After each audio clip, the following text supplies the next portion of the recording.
हमारे एक हमसाया मुल्क बांग्लादेश के लिए इंतहाई मुश्किल दौर है, और ये वो दौर है जहाँ पर वो आमरीत से गुजर रहा है, जहाँ एमरजेंसी का नफाज अमल में लाया गया है, जहाँ पर सूरत हाल इंतहाई कशीदा हो रही है, क्योंकि शेख हसीना जो एक तानाशाह के रूप में वहाँ पर काम कर रही थी, वो इस वक्त भारत में मौजूद है। लेकिन यहाँ से आगे जो अपडेट्स हैं वो 3-4 बड़ी बातें मैं आपके सामने रखूँगा कि कैसे सियासी इंतकाम गिरी के बीच खुद अपना सियासी सफ़र इख्ताम तक पहुँचाने वाली शेख हसीना इस वक्त खुद के लिए पनाह ढूंढ रही हैं, तलाश कर रही हैं कि असाइलम उनको कहाँ मिलेगा, कौन सा मुल्क उनको पनाह देगा, और आखिरी उम्मीद इस मुश्किल वक्त में उनकी भारत बनी हुई है। शेख हसीना कल पूरे दिन की जो डेवलपमेंट्स हैं वो आपके सामने हैं। एहतजाज के दौरान 300 से ज़्यादा लोग बांग्लादेश के अंदर मारे जा चुके हैं। कोटा सिस्टम जो नाफिज किया गया था, यानी एक फ़ैसला उन्होंने किया था हुकूमती सतह पर कि जो भी 1971 के में वॉर में लोग शामिल थे, जिनने बांग्लादेश की आज़ादी के लिए लड़ा था या बांग्लादेश बनाने में जिनने कलीदी रोल अदा किया था शेख मुजीबुर रहमान और ज़ियाउर रहमान के साथ, उन तमाम लोगों को नौकरियों में, मुलाजमतों में कोटा सिस्टम के तहत 30% रिजर्वेशन देने का जब ऐलान हुआ, तो ऐसा मान लीजिए कि जैसे बांग्लादेश किसी बॉयल अड्डे की तरह किसी गैस पे चढ़ा दिया गया था, चूल्हे पे चढ़ा दिया गया था। लोग सड़कों पर निकल आए, सिचुएशन इतनी ख़राब हो गई कि लॉ एंड ऑर्डर अपने हाथों में लोगों ने ले लिया, और प्रोटेस्ट इतना ज़्यादा बढ़ गया कि फ़ौज को मुल्क के हालात सौंपने पड़े। इस वक्त सिचुएशन ये है कि 300 से ज़्यादा लोग मारे जाने के बाद गम और गुस्सा काफ़ी ज़्यादा हो गया। लोगों ने वज़ारत उज़्मा के ओहदे से शेख हसीना हटे ये मुतालबा अपना बरकरार रखा, और शेख हसीना कल दोपहर 2 बजे के आसपास ये फ़ैसला लेती हैं। फ़ौज ने उनको 45 मिनट का अल्टीमेटम दिया था कि आप ज़्यादा देर यहाँ नहीं रुक सकती, आप यहाँ से निकल जाइएगा और पीछे मुड़कर मत देखें। शेख हसीना ने निकलने से पहले 3-4 शराइत रखी। एक कि वो एक छोटा सा एक वीडियो रिकॉर्ड करवाना चाहती हैं, वो टेलीविज़न और बांग्लादेश के जो सरकारी रेडियोज़ हैं वहाँ पर चले, आवाम से ख़िताब करना चाह रहे थे, लेकिन फ़ौज ने इस बात की इजाज़त नहीं दी।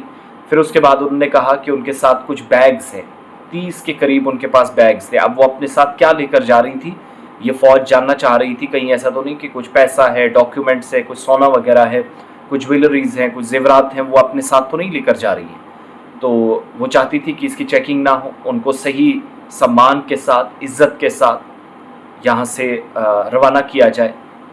ये दूसरी शर्त उनकी थी। तीसरी शर्त उनकी ये थी कि उनकी बहन रेहाना भी उनके साथ हैं, जो यूके में रहती हैं, लंदन में रहती हैं, और वहाँ की सिटीज़नशिप भी उनके पास है, शहरियत हासिल है, तो नागरिकता वहाँ की है, उनके पास है। जब वो यहाँ से निकलेंगी तो वो उनके साथ जाए।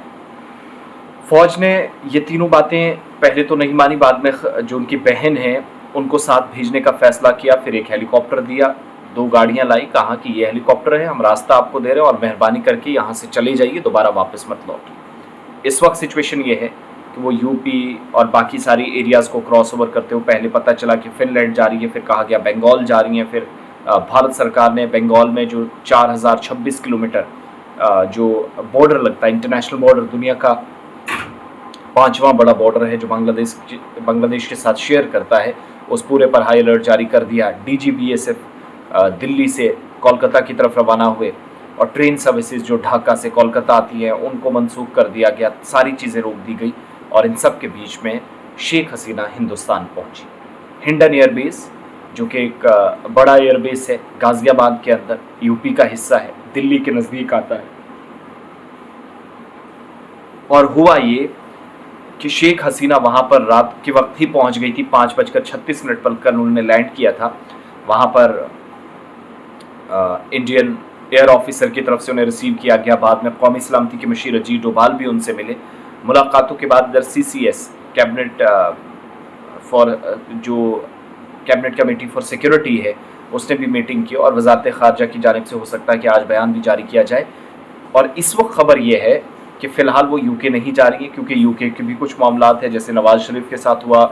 यूके नहीं जाता यहाँ पर शहरी कोई इस तरीके से आए और कोई VIP, बाद में हालात इस तरह से ख़राब हो जाएं। हिंदुस्तान के अंदर किसी अननोन प्लेस पर वो चली गई हैं, जो उनके करीबी ज़राए बताते हैं, इस तरह की ख़बरें हैं। लेकिन बांग्लादेश के अंदर जहाँ पर लोग अंदर गए, और बज़ाहिर ऐसा लग रहा है कि फ़ौज ने भी उनके साथ अच्छा नहीं किया। फ़ौज ये चाह रही थी, होना चाहिए, क्योंकि वज़ारत उज़्मा के जब दफ्तर में वो पहुँचे तो शेख मुजीबुर रहमान की तस्वीर वहीं थी, लेकिन शेख हसीना की तस्वीर उतारी गई।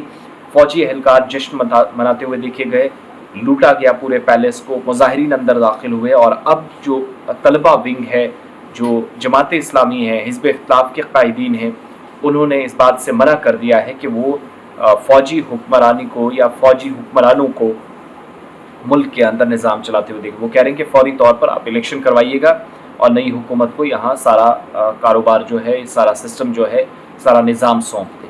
अब फ़ौज इतना जल्दी तो नहीं करेगी।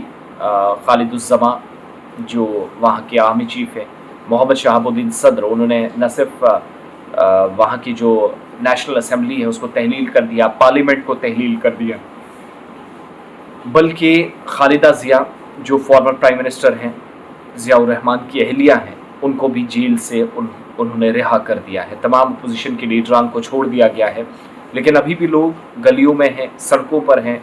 आर्मी कंट्रोल बांग्लादेश है, लेकिन बहुत सारी चीज़ें, क्योंकि लूट मार का, तोड़ फोड़ का, तशद्दुद का शेख हसीना के निकलने के बाद भी फ़ौज की जानिब से इजाज़त शहरियों को दी गई और वो सिलसिला चलता रहा, वो करते रहे। ये सूरत हाल इस वक्त है। और दूसरी बात मैं आपको जो बताना चाह रहा था, दैट इज़ कि हुकूमती सतह पर जो इक़दाम किए जाने चाहिए थे, जो हो रहे हैं, वो अभी चूँकि अभी सिविल गवर्नमेंट नहीं है तो फ़ौज ने चीज़ें संभाली हैं। सवाल अब ये पूछा जा रहा है कि क्या बांग्लादेश अब पाकिस्तान के रास्ते पर चल पड़ा है। तो ये सारी सिचुएशन है भाई साहब बांग्लादेश में। और 19 साल से ज़ायद का अरसा बतौर वज़ीर आज़म संभालना या काम करना, ये एक बहुत बड़ा वक्त होता है, लेकिन चूँकि इनका करियर ही कंट्रोवर्शियल रहा, खालिदा ज़िया के साथ अच्छा नहीं किया। ज़ियाउर रहमान जो के हस्बैंड थे, 23 मार्च 1971 को बांग्लादेश की आज़ादी का ऐलान वो चिटागोंग रेडियो से कर रहे थे, और शेख मुजीबुर रहमान जो कि उस वक्त पाकिस्तान की फ़ौज की हिरासत में थे कराची के अंदर। तो यानी ये जो ज़ियाउर रहमान वाली कहानी है, वो चाहते थे कि हम हीरो बने, मुजीबुर रहमान की जो बेटी है वो चाहती थी कि वो बने।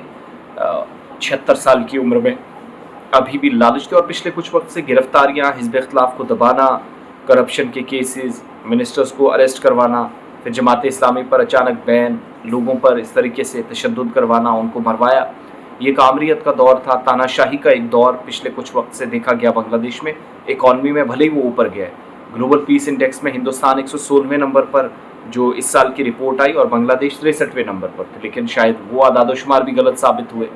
इकॉनमी के लिहाज से कुछ ममालिक को पीछे छोड़ा, GDP में काफ़ी हद तक इजाफा हुआ, सालाना आमदनी लोगों की बांग्लादेश के अंदर बढ़ रही थी, और 23% के आसपास जो अभी भी लोग हैं जो बेरोज़गारी है मुल्क के अंदर। लेकिन इस दौरान कोटा सिस्टम ऐलान करने के बाद वो फंस गए, और इस तरीके से उनके इस करियर का ख़ात्मा हो गया। अब हिंदुस्तान के क्यों उनको पनाह दे रहा है? क्योंकि शेख मुजीबुर रहमान, उनके वालिद, खुद जो इस वक्त काम करने वाली, खुद जो इस वक्त शेख हसीना है, इन दोनों के साथ हिंदुस्तान के रिवायती तौर ताल्लुकात बहुत अच्छे हैं, लेकिन हिंदुस्तान के अंदर लगता है कि उनको सियासी पनाह नहीं मिलेगी फ़िलहाल, अभी तक ऐसा लग रहा है। अब यहाँ से आगे देखना ये होगा कि UK में जो उनके रहने की तैयारियाँ, क्योंकि उनके, मैंने जैसे शुरुआत में कहा, उनकी बहन जो है वो वहाँ की सिटीज़न है, सिटीज़नशिप है उनके पास, तो शायद वो वहाँ जाए। लेकिन फ़िलहाल जानकारी है कि वो अननोन प्लेस पर चली गई है। मगर सड़कों पर फ़ौज है, बांग्लादेश के हालात इंतहाई ख़राब है। हिंदुस्तान का रोल इसमें अब इम्पोर्टेंट हो गया है कि वो यहाँ से आगे कैसे काम करवाता है और करेगा, सबसे बड़ी बात है। और मुख्तलिफ़ सियासी जमातें जो अब तक बातें कर रही थी कि हम बांग्लादेश के अंदर इस सूरत हाल से बाहर निकलने का मौका किसी को नहीं देंगे। 300 से ज़्यादा लोग मारे जा चुके हैं, 9400 से ज़्यादा लोग ज़ख्मी हैं। और शेख हसीना अगरतला सबसे पहले पहुंची थी, फिर उसके बाद दारुल हुकूमत दिल्ली के लिए रवाना हुई, गाज़ियाबाद एयरपोर्ट पर पहुंची, वहां उन्हें उतरने नहीं दिया गया। 45 मिनट की डेडलाइन उनके पास थी, बांग्लादेशी फ़ौज की तरफ से दी गई थी कि बहन आप यहाँ से निकलिए और इसके बाद पीछे मुड़कर मत देखिएगा। फिर उसके बाद होता ये है कि फ़ौजी एहलकारों से भी ख़िताब वो करना चाह रही थी, लेकिन मौका नहीं दिया गया। ढाका से बड़ी तादाद में तलबा ने उसके बाद जश्न मनाया। 4 लाख अफराद सड़कों पर अभी भी मौजूद हैं, अगर मीडिया रिपोर्ट्स को सही माना जाए, जो क्लेम किया जा रहा है اور یہ سب اگر ہوتا ہے تو میں نے شروعات میں ہی بتا دیا کہ انتہائی خراب صورتحال ہے۔ 1971 کے جنگ لڑنے والے کے افراد جو تھے ان کے بچوں کو سرکاری نوکریوں میں 30% کوٹا دیا گیا، جس کے خلاف پچھلے مہینے پروٹیسٹ شروع ہوا اور حالات یہاں پہنچ گئے کہ چیزیں آؤٹ آف کنٹرول ہو گئی، جو سرکار بھی اب نہیں سنبھال سکی اور ملک کو آمریت میں دھکیل دیا۔ مرنے والوں کی تعداد 300 تک پہنچ گئی، بلکہ تجاوز کر گئی، اور شیخ حسینہ کا جو اقتدار ہے یہ 19 سالہ اقتدار، جس کے نتیجے میں ملک کی طویل ترین وزیر اعظم رہی۔ اسی سال چوتھی مرتبہ وزیر اعظم منتخب ہوئی تھی، 222 سیٹیں وہ جیت کر سب سے بڑی پارٹی بنی تھی، اور ان کا یہ دعویٰ تھا کہ 2029 میں بھی وہ پرائم منسٹر بنیں گی۔ لیکن تانا شاہی پر جب آپ اترتے ہیں تو آپ کو پھر بڑی خراب صورتحال سے گزرنا پڑتا ہے۔ اور اس کے علاوہ آپ اسی سال دیکھیں گے تو بنگلہ دیش میں جماعت اسلامی پر پابندی لگائی، اور جو بنگلہ دیش نیشنلسٹ پارٹی تھی BNP تھی، اس نے بھی اس بار چناؤ نہیں لڑا تھا، وہ اس لیے کیونکہ دھاندلی کے الزامات مسلسل لگ رہے تھے۔ تو یہ اوورال سچویشن ہے۔ اب یہاں سے آگے اونٹ کس کروٹ بیٹھتا ہے؟ فی الحال بنگلہ دیش میں وہی ہوا جو سری لنکا میں 2022 میں ہوا، فی الحال بنگلہ دیش میں وہی ہوا جو 6 جنوری 2020 کو ٹرمپ جب ہارنے والے تھے، جو بائیڈن جب صدر بننے والے تھے، جو کیپٹل ہلز پر ہوا۔ اور ایسی ہی صورتحال پاکستان میں 9 مئی کو بنی تھی، جب پاکستان کے اسٹیبلشمنٹ پر حملے ہوئے، عمران خان کی جو حامی ہیں وہ سڑکوں پر تھے۔ تو بھارت کا رول اس وقت کافی زیادہ اور بڑا ہو گیا ہے کہ ساؤتھ ایشیا میں سب سے بڑا ملک، ترقی یافتہ ملک، جس کو سنبھالنا اس وقت نہ صرف چیزیں ہیں بلکہ ڈیمیج کنٹرول بھی کسی حد تک کرنا ہے۔ فردر اپڈیٹس آتی رہیں گی تو ضرور موجودہ صورتحال پر آپ کو بتایا جاتا رہے گا۔